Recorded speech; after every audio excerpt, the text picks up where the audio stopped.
हमारे देश में दो अलग अलग कास्ट के लोगों के बीच प्यार हो जाए तो उनको एक होने के लिए बहुत सारी कठिनाइयों का सामना करना पड़ता है। लेकिन अगर क्या हो कि प्यार दो दुनिया के लोगों के बीच हो जाए। जी हाँ दोस्तों, आज की स्टोरी एक ऐसी लड़की की है जिसको एक जिन के साथ प्यार हो जाता है। वो उसके प्यार में इतनी अंधी हो जाती है कि अपने माँ बाप को छोड़कर उसकी दुनिया में जाने के लिए तैयार हो जाती है। ये बात 2013 की है, जब किरण नाम की लड़की करीब 15 साल की थी और वो अपनी बुआ के घर छुट्टियां बताने के लिए जाती है। उसकी बुआ के पति की डेथ हो चुकी थी, वो अपने बच्चों के साथ घर में अकेली रहती थी और अब किरण भी अपनी बुआ के घर 7-8 सालों के बाद जा रही थी। वो बचपन में अपनी बुआ के पास बहुत आती जाती थी, उसके साथ बहुत खेलती थी, उन दोनों के बीच बहुत प्यार था और वो एक्साइटेड भी थी। तो क्या होता है कि फिर किरण नाम की लड़की अपनी बुआ के घर पहुंच जाती है और वहां पर उसके दिन बढ़िया बीत रहे थे, पुरानी यादें ताजा हो रही। लेकिन एक दिन क्या होता है, जो उसकी बुआ के बच्चे होते हैं वो कहते हैं किरण दी आओ हम छुपा छिपी खेलते हैं। तो किरण दी कहती है चलो खेलते हैं, बचपन की यादें ताजा हो जाएगी। और जो किरण थी वो छिपने के लिए छत पर चली जाती है, जहाँ पर उसको एक कमरा दिखता है जो कई सालों से बंद था। लेकिन इसके बारे में किरण को नहीं पता था क्योंकि उसके ऊपर कोई भी ताला वगैरह नहीं लगा हुआ था। और वो ध्यान से डोर ओपन करती है तो उसके अंदर जाकर छिप जाती है। दूसरी तरफ बच्चों ने एक दूसरे को ढूंढ लिया था, लेकिन वो एक ही थी जिसको वो ढूंढ नहीं पाए थे, वो थी उनकी किरण दी। और वो सभी बच्चे इकट्ठे होते हैं तो अपनी किरण दी को ढूंढना चालू कर देते हैं। काफी टाइम हो जाता है, वो घर का कोना कोना छान मारते हैं लेकिन उनको उनकी दी नहीं मिलती। तो वो थक हार कर अपनी बुआ के पास जाते हैं और बताते हैं कि किरण दी हमारे साथ छिपा छिपी खेल रही थी लेकिन अब वो मिल नहीं रही। तो उसकी बुआ भी टेंशन में आ जाती है कि कल ही तो उसकी भाई की इकलौती बेटी आई थी और आज वो गायब भी हो गई है। तो उसके बाद उसकी बुआ भी सारा घर छान मारती है लेकिन उसको किरण कहीं नहीं मिलती। तो उसकी बुआ छत पर जाती है और ऊपर जाकर देखती है कि वो कमरे का डोर खुला हुआ है। तो उसकी बुआ उस कमरे के पास जाती है और देखती है कि जो किरण थी वो बेड पर सोई हुई है। और वो जाकर किरण को उठाती है तो उसको नीचे ले आती है और उसकी बुआ उसको डांटती है तुम इस कमरे में क्या कर रही थी। और जो किरण थी वो कह रही थी हम छुपा छिपी खेल रहे थे। तो उसकी बुआ डांटती है ये कमरा इतने सालों से बंद है, तुम बिना पूछे इसके अंदर क्यों गई। तो जो किरण थी वो अपनी बुआ से माफी मांगती है कि आगे से मैं इस कमरे में नहीं जाऊंगी। आगे से उसकी बुआ पूछती है तुम तो उस कमरे में छिपने गई थी, लेकिन जब मैं आई तो तुम बेड के ऊपर सोई हुई थी। तो किरण आगे से जवाब देती है आई तो मैं यहाँ छिपने के लिए थी। जब मैंने डोर ओपन किया तो एकदम से इतनी सुंदर सी स्मेल आई कि उसको सूंघते सूंघते मैं इस बेड पर बैठ गई और एकदम से मुझे नींद आ गई, मुझे कुछ नहीं पता मेरे साथ क्या हुआ। तो उसकी बुआ कहती है तो आगे से ध्यान रखना, इस कमरे में बोलकर भी मत जाना। तो किरण आगे से कहती है ठीक है बुआ, मैं आगे से इसके अंदर नहीं जाऊंगी। और दिन बीतता है, किरण नहा धोकर छत के ऊपर एक बालकनी थी वहां अपने बाल सुखाने के लिए चली जाती है। और जो बालकनी थी वो उस कमरे के सामने ही थी। जो किरण थी वो अपने बाल बना रही थी कि अचानक ही उसको उस कमरे के पीछे से आवाज आती है। और उसका बताना है कि वो आवाज एक लड़के की थी जो उसका नाम ले रहा था किरण। तो वो पीछे मुड़कर कमरे के पास देखती है और कहती है ये कमरा तो बंद है और मुझे आवाज कहाँ से आई। ऊपर से हवा भी बहुत चल रही थी। वो सोचती है कि उसकी बुआ ने आवाज लगाई होगी और हवा की वजह से मुझे इधर से सुनी हो। तो वो भागकर नीचे जाती है और बुआ को कहती है आपने मुझे आवाज लगाई थी। तो उसकी बुआ कहती नहीं नहीं, मैंने नहीं तुमको आवाज लगाई। और जो किरण थी वो इस बात को सीरियस नहीं लेती और कहती है ये मेरा वहम होगा। तो इतना कहते कहते वो बाहर खेलने के लिए चली जाती है। खेल कूद कर जब किरण अपनी बुआ के घर लौटकर आती है तो अपनी बुआ के पास आकर बैठ जाती है। और उसकी जो बुआ थी वो कहती है तुम्हारे बालों में कितनी सुंदर स्मेल आ रही है, मैंने आज तक इतनी सुंदर स्मेल कहीं नहीं सूंघी, क्या तुमने कोई तेतर वगैरह लगाया। आगे से किरण कहती है नहीं बुआ, मैंने कुछ नहीं लगाया। और जो खुशबू थी वो किरण से इतनी सुंदर आ रही थी, अगर हम भी कहीं सूंघ लेते तो हम भी मंत्र मुक्त हो जाते। और खाना खाकर नहा धोकर किरण अपने बेड पर जाकर सो जाती है।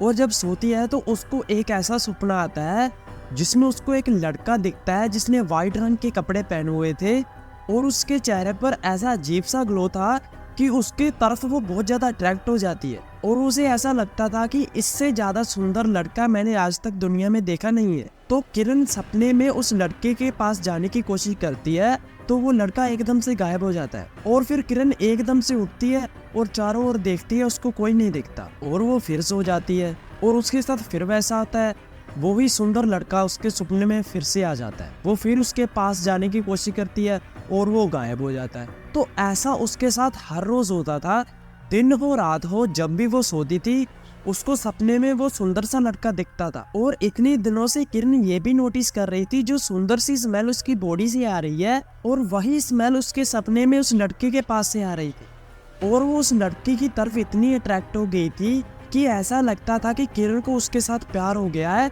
और उसको देखे बिना उससे रहा नहीं जाता। तो उसको देखने के लिए किरण हर रोज जल्दी सो जाया करती थी। और ऐसा करते करते 10-15 दिन बीत जाते हैं।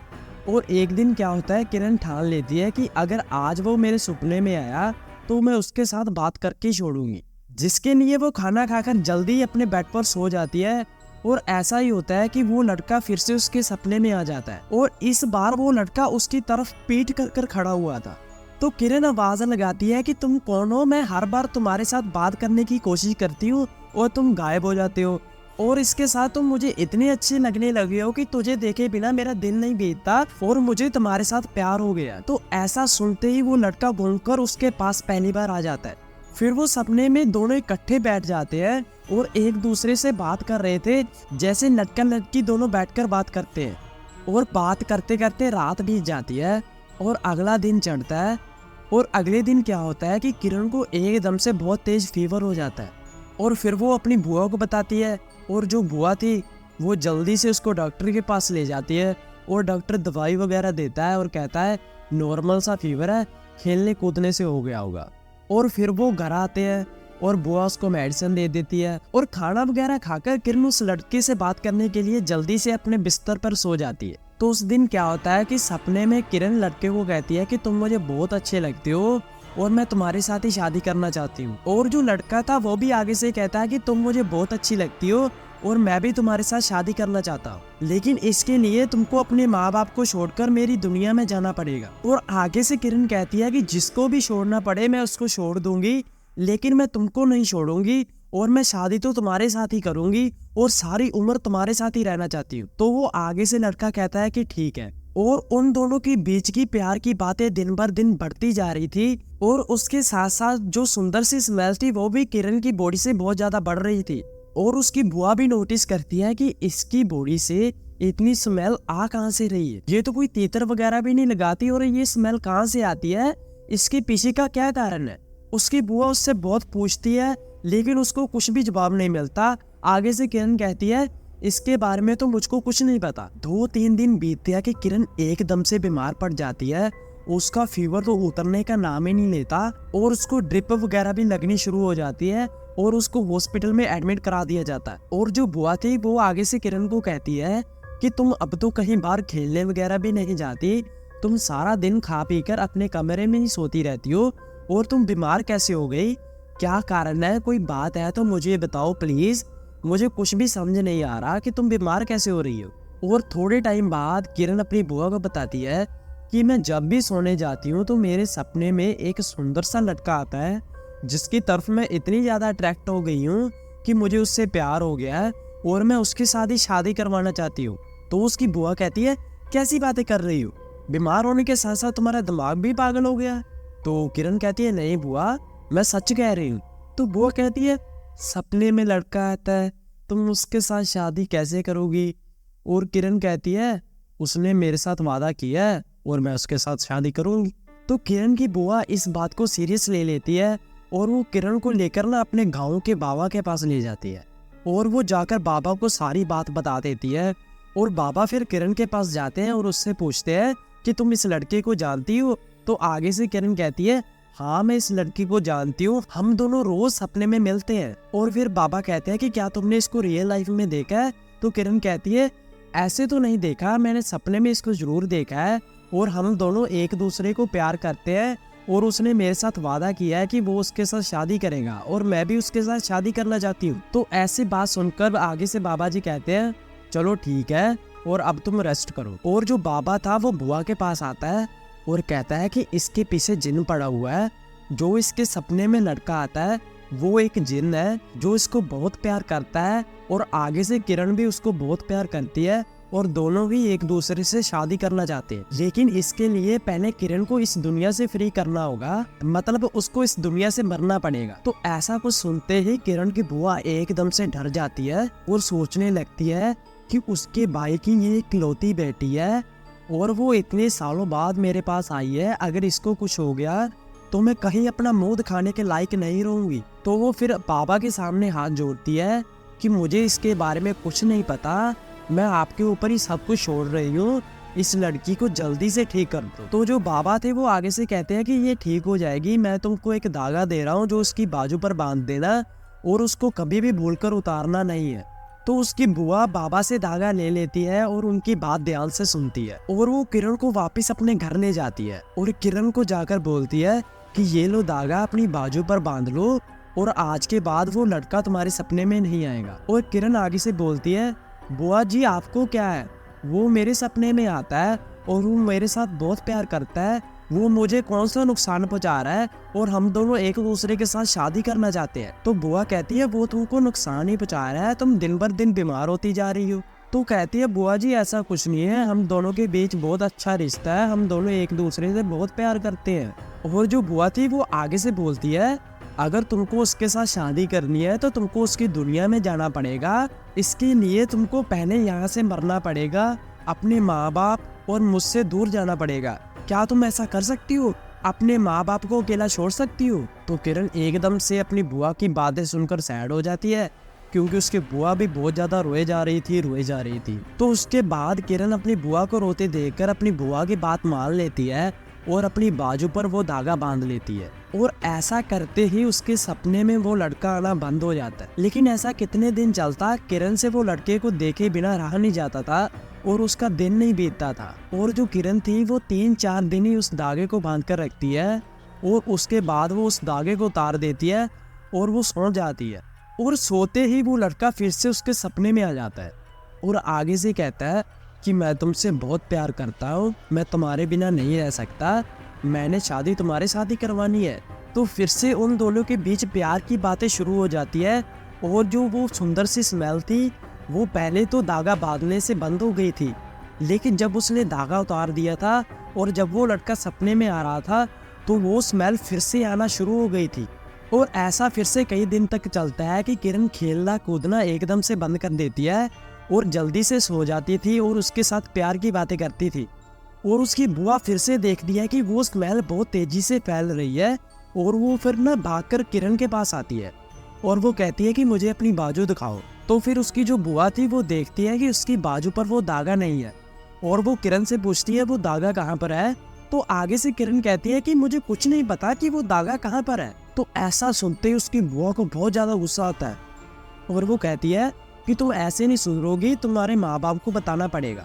तो जो बुआ थी वो जल्दी से किरण को उस बाबा के पास फिर से ले जाती है और बाबा से वो धागा लेकर उसको बांध देती और फिर वो अपने भाई को फोन लगाती है और सारी बात बता देती है। और उसके बाद उसका भाई और भाभी आते हैं और किरण को अपने साथ ले जाते हैं। तो उसके बाद किरण के माता पिता उसका बहुत ज्यादा ध्यान रखते थे और उस धागे को उतारने नहीं देते थे। और जो किरण थी वो भी अपने माता पिता का कहना नहीं मोड़ती थी और अपने माता पिता के साथ बहुत ज्यादा टाइम स्पेंड करती है, जिसकी वजह से उसको अपनी मम्मी पापा के साथ बहुत ज्यादा लगाव हो जाता है और वो उनके बिना नहीं रह सकती थी और वो उन दोनों को बहुत ज्यादा प्यार करती थी। तो ऐसा करते करते अच्छे से 2-3 साल बीत जाते हैं। तो उसके बाद उसको ना अपनी कजन की शादी आती है और वो शादी पर ना एक सुंदर सा गाउन पहनती है। और जो उसकी सहेली थी वो कहती है कि ये धागा तुम्हारे ऊपर अजीब सा लग रहा है, सुंदर नहीं लग रहा, इसको उतार कर फेंक दो। और जो किरण थी वो ऐसा ही करती है, वो उसको उतार कर फेंक देती है और कहती है अब तो 2-3 साल हो गए, अब तो वो मेरे सपने में नहीं आया, तो अब क्या होगा, इसको फेंक देती हूँ।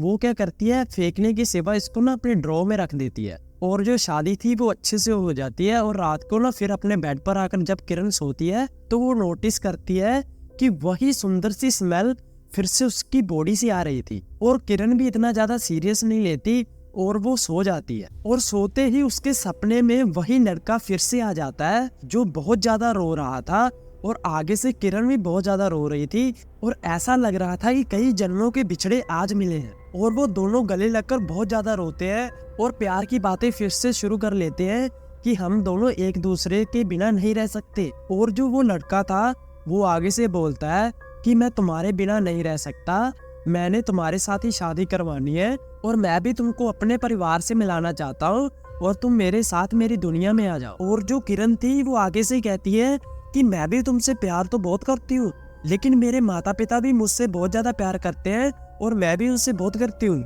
उनके पास दुनिया में मेरे अलावा कुछ नहीं है, तो मैं उनको छोड़कर कहीं नहीं जा सकती। और आगे से लड़का बोलता कि हाँ, जैसे मैं अपने माता पिता को नहीं छोड़ सकता, तुम भी अपने माता पिता को नहीं छोड़ सकती, मैं तुमको समझता हूँ। और जो किरण थी वो कहती है मुझे माफ कर दो, मैं तुम्हारे साथ नहीं शादी कर सकती। और जो लड़का था वो कहता है ठीक है, जैसा तुम कहोगी वैसा ही होगा, लेकिन मैं जाते जाते तुम्हारी एक निशानी ले जाऊंगा और तुमको एक दे जाऊंगा। और किरण थी वो लड़के से पूछती है तुम क्या देकर जाओगे और क्या लेकर जाओगे। इतना पूछते ही वो लड़का उसके सपने से गायब हो जाता है। और जो किरण थी वो एकदम से नींद से उठ जाती है और चारों तरफ देखती है, वो लड़का उसको कहीं नहीं दिखता।